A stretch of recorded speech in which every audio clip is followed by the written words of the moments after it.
We all know about data, right? Well, we want to take you to a whole new data place. We're going meta. Metadata is data about data. It is generated by virtually every way you communicate in 21st century life.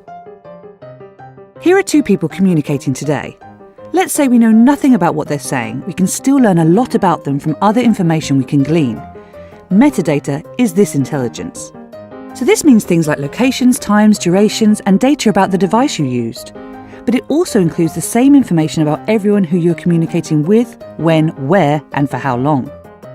Web browsing constantly generates metadata too. And of course you probably declare some of this stuff yourself on social networking services. Not very long ago, if governments and police wanted to know things about you, like where you'd been and who you're friends with, what newspapers you read, they would have to question you or get a warrant to pursue their investigations. But not anymore. Metadata tells them instantly.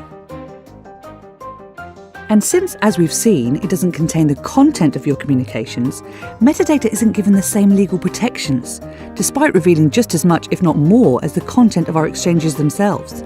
Since metadata reveals relationships, access requests for this information are often very broad, and governments require that companies collect and store this data for years. So think about this.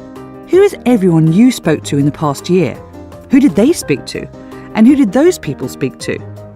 Are you absolutely sure that not one of all those people could be suspected of a crime or be of any interest to your or any other government?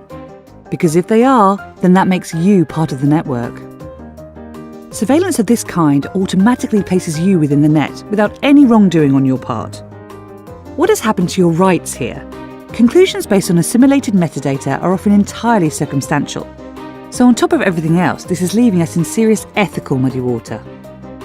All because you knew someone who knew someone who knew someone of interest. Or all because you were somewhere where someone of interest was. But it's only metadata, right?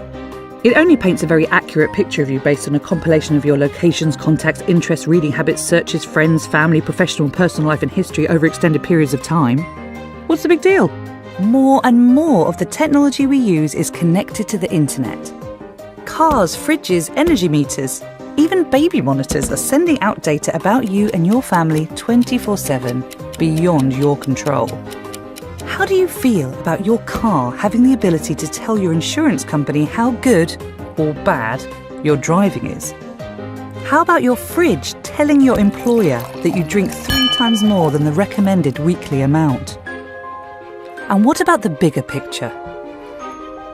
What if governments and companies could access a wider range of data on you?